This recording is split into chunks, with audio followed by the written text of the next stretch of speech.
Este é o canal Disco Livre Fé, é um prazer tê-lo aqui. E no sintetizador de hoje estarei dando início à síntese do livro Crer é Também Pensar, de John Stott. Na segunda orelha do livro vem trazendo a seguinte informação sobre o autor. John Stott, conhecido no mundo inteiro como teólogo, escritor e evangelista.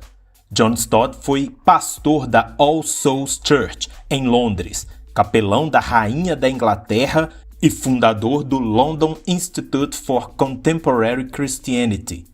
Foi indicado pela revista Time como uma das 100 personalidades mais influentes do mundo e escreveu mais de 40 livros. Já trouxe aqui no canal o resumo de outros 2 livros de John Stott, a saber, Sinais de uma Igreja Viva e As Controvérsias de Jesus. Consequentemente, já falei um pouco mais sobre o autor nesses vídeos. Deixarei o link na descrição. Esta obra, Crer é Também Pensar, foi publicada originalmente em 1972 com o nome Your Mind Matters, que ao pé da letra seria Sua Mente Importa. A edição que tenho em mãos foi publicada em 2012 pela editora ABU. Contém aproximadamente 80 páginas e é dividida em 4 capítulos, além de prefácios. Peço que curta, comente e compartilhe, não somente este, como os demais vídeos do canal, caso goste do conteúdo. Convido-lhe também a se inscrever no canal e ativar o sino de notificações. A onda do anti-intelectualismo prevalece nos dias atuais. O mundo moderno produz pessoas pragmáticas para as quais a primeira pergunta sobre qualquer questão não é: isso é verdade? E sim, isso funciona? Os jovens tendem a ser ativistas, colaboradores dedicados a uma causa, mas sem refletir muito se tal causa é um bom ideal a ser seguido ou se a ação é a melhor forma de segui-la. Este mesmo fantasma do anti-intelectualismo frequentemente se levanta para assombrar a igreja cristã. Ele olha para a teologia com desgosto e desconfiança. Os cristãos católicos geralmente colocam uma forte ênfase no ritual e na performance apropriada dele. Pelo menos, esse tem sido um feito comum no catolicismo, ainda que alguns católicos contemporâneos, influenciados pelo movimento litúrgico, prefiram o simples, para não dizer o austero. O cerimonial externo não deve ser desprezado, se ele é uma expressão clara e própria da verdade bíblica. O perigo do ritual é que ele facilmente se transforma em ritualismo, ou seja, uma mera performance na qual a cerimônia se torna um fim em si mesma, um substituto sem sentido do louvor inteligente. Outro exemplo são os cristãos pentecostais que fazem da experiência o maior critério de verdade, deixando de lado as questões relacionadas à validade do que eles buscam e reivindicam. Uma das características mais sérias, pelo menos no neopentecostalismo, é o anti-intelectualismo declarado.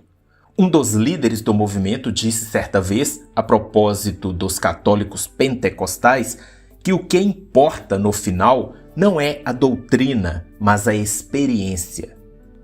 Isso significa colocar nossa experiência subjetiva acima da verdade revelada de Deus.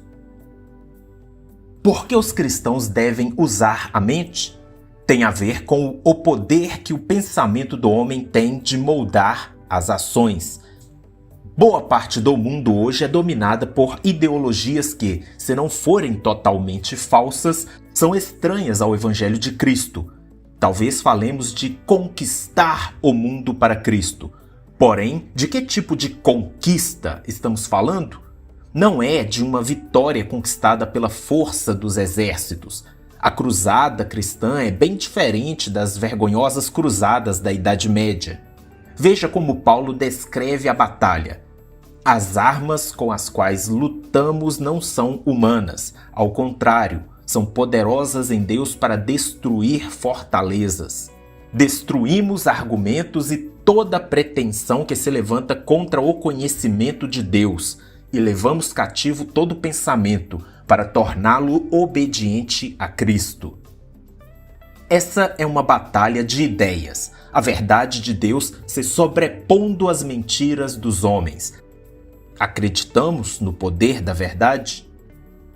As grandes doutrinas da criação, revelação, redenção e julgamento envolvem o fato de que o homem tem um dever inevitável, tanto de pensar quanto de agir com base no que pensa e conhece.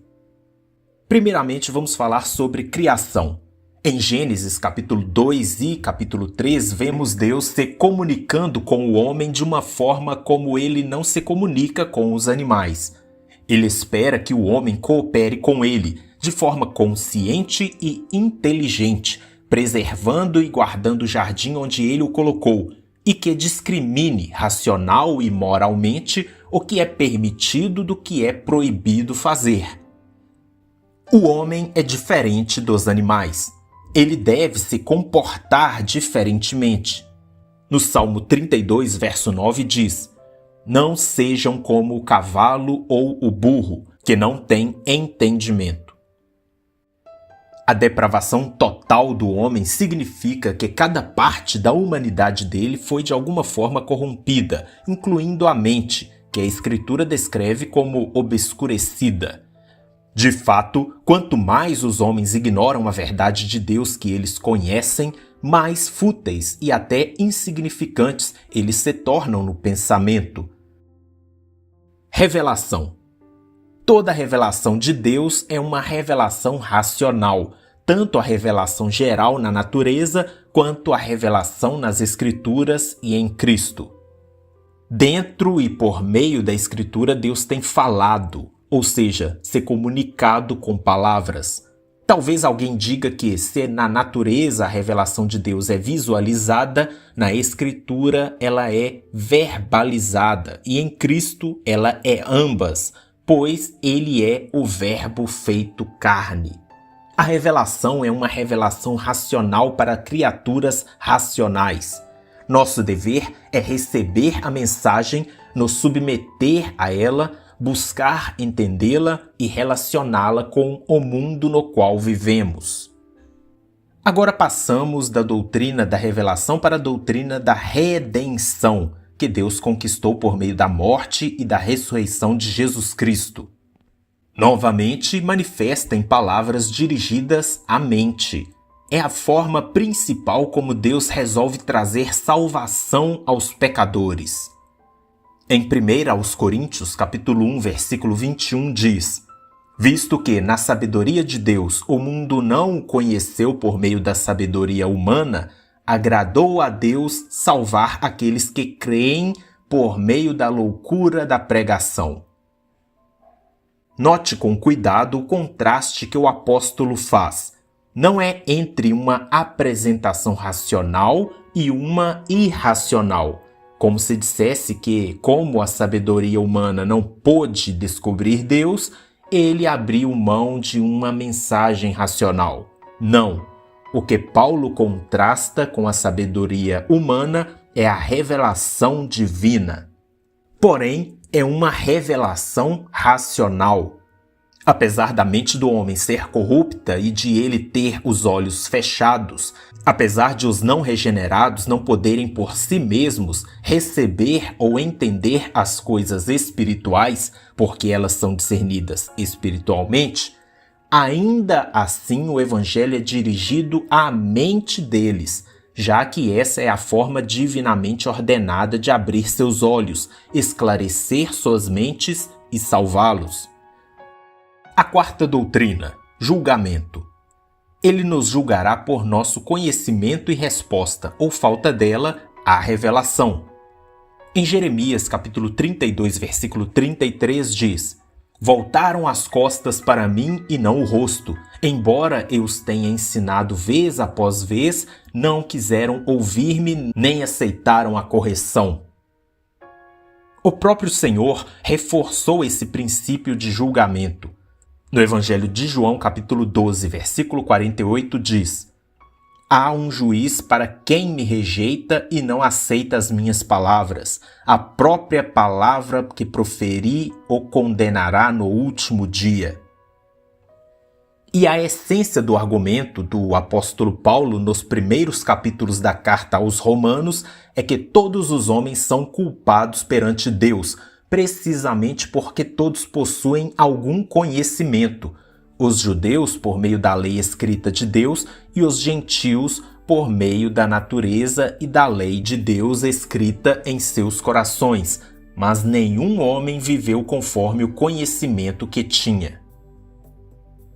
Venho tentando mostrar como são essenciais à racionalidade do homem as grandes doutrinas da criação, da revelação, redenção e do julgamento.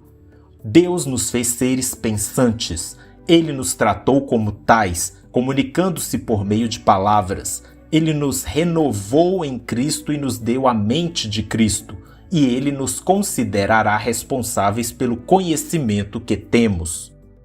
Para os Colossenses, em Colossenses capítulo 1, versículo 9 e 10, Paulo escreveu: Que sejam cheios do pleno conhecimento da vontade de Deus, com toda a sabedoria e entendimento espiritual. E isso para que vocês vivam de maneira digna do Senhor e em tudo possam agradá-lo, frutificando em toda boa obra, crescendo no conhecimento de Deus. A repetição das palavras conhecimento, sabedoria, discernimento e entendimento realmente é curiosa. Não há dúvida de que o apóstolo as considerava como o próprio fundamento da vida cristã. Encerro por aqui, mas no próximo vídeo estarei dando continuidade ao livro Crer é também pensar, de John Stott. Que a paz seja com você e até o próximo Sintetizador.